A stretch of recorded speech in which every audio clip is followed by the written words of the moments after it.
സ്ത്രീകളുടെ അവകാശത്തിന് വേണ്ടി സംസാരിക്കുന്ന ധാരാളം സ്ത്രീകളുണ്ട്. കുറേ കൂടി എന്താണ് പറയുക, സംയമനത്തോടെ അത് ചെയ്യണമെന്ന് എനിക്ക് ആഗ്രഹമുണ്ട്. കാരണം ഇപ്പോൾ അടുത്ത കാലത്ത് സംയമനം, പ്രത്യേകിച്ചും ഈ രാഹുൽ മാങ്കൂട്ടത്തിനെതിരായ ആക്ഷേപങ്ങൾ വന്നതിന് ശേഷം നടക്കുന്ന ചില ഡിസ്കഷൻസ് ഉണ്ട്.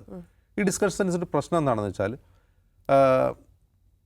പുരുഷന്മാർ ആനുപാതികമല്ലാത്ത രീതിയിൽ ആക്രമിക്കപ്പെടുന്നു ഇത്തരം വിഷയങ്ങളിൽ. ഇപ്പോൾ എല്ലാ പുരുഷന്മാരും സ്ത്രീ പീഡകരാണ്, എല്ലാ പുരുഷന്മാരും പെർവേർട്ടുകളാണ് എന്നൊരു ധാരണ സൃഷ്ടിക്കാൻ ഇത്തരത്തിൽ ഈ ഓക്കായിട്ടുള്ള സ്ത്രീകളുടെ ഈ ഇടപെടലിനെ കൊണ്ട് വരുന്നു എന്നുള്ളൊരു വാദം അതിശക്തമാണ്. അത് ശരിയോ തെറ്റോ എന്നുള്ളതല്ല ഞാൻ പറയുന്നത്.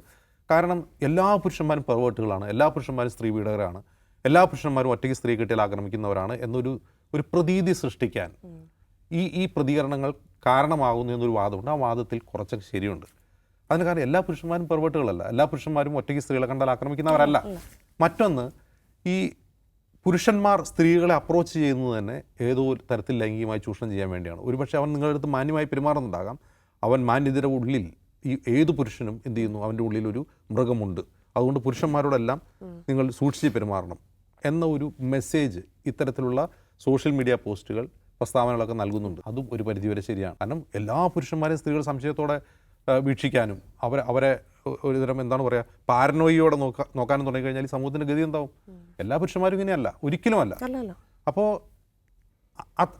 ഒരുതരം പുരുഷവിദ്വേഷത്തിൽ അധിഷ്ഠിതമായ രീതിയിലുള്ള ഒരു പ്രചാരണം, സ്ത്രീ അവകാശങ്ങൾക്ക് വേണ്ടിയുള്ള പ്രചാരണം നടക്കുന്നുണ്ട് എന്നുള്ള വസ്തുതയാണ്. ഇത് പെൺകുട്ടികളെയും സ്വാധീനിക്കുന്നുണ്ട്. മറ്റൊരു കാര്യം, ഈ സ്ത്രീകൾക്ക് തന്നെ ഒരു ചോയ്സ് ഉണ്ടല്ലോ. ഇപ്പോൾ അടുത്തിടയ്ക്ക് വന്ന കുറേ കോൾ ഔട്ട് പോസ്റ്റുകൾ ഓർമ്മയുണ്ടാവുന്ന എനിക്ക്, ഒരു വിദേശത്തുള്ളൊരു കവിയും നടനൊക്കെ ആയിട്ടുള്ള ഒരാൾക്കെതിരെ ഒരു കോൾ ഔട്ട് പോസ്റ്റ് വന്നിരുന്നു. ആ കോൾ ഔട്ട് പോസ്റ്റ് അതുപോലെ രാഹുൽ മാങ്കൂട്ടത്തിൻ്റെ കേസുകൾ, ഈ രണ്ട് കേസുകളിലും ചില കാര്യങ്ങൾ ചിലർ ചൂണ്ടിക്കാട്ടുന്നത് ഇതെല്ലാം കൺസെൻറ്റോടുകൂടി നടന്നിട്ടുള്ള പരസ്പര ബന്ധങ്ങളാണ്, ഇതിനെല്ലാം റേപ്പായിട്ട് ചിത്രീകരിക്കുന്നു എന്നൊരു വാദവും സമൂഹത്തിൽ വരുന്നുണ്ട്. ഞാനിത് പറയുന്നത് ഇതിൽ തെറ്റോ ശരിയോ എന്നുള്ള അർത്ഥത്തിലല്ല. ഈ വാദം ജനങ്ങളെ സ്വാധീനിക്കുന്നുണ്ട്, പ്രത്യേകിച്ചും പുരുഷന്മാരെ, യുവതലമുറയെ സ്വാധീനിക്കുന്നുണ്ട്.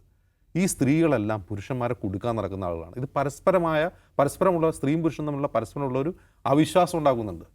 ഈ പെണ്ണുങ്ങളെല്ലാം എന്ത് ചെയ്യുന്നു, കൺസെൻറ്റോട് കൂടി ബന്ധപ്പെടും, എന്നിട്ട് നാളെ ഇത് തിരിച്ചു വിളിച്ചു പറയും. അതുകൊണ്ട് ഈ പെണ്ണുങ്ങളുടെ അടുത്തേക്ക് പോകരുത് എന്നൊരു വാദം പുതുതലമുറയിൽ ശക്തമാണ്. പുതുതലമുറയിൽ ജെൻസി കിഡ്സിനിടയിൽ വളർന്നു വരുന്ന സ്ത്രീ വിരുദ്ധതയുടെ ഒരു പ്രധാനപ്പെട്ട കാരണം തന്നെ ഇതാണ്.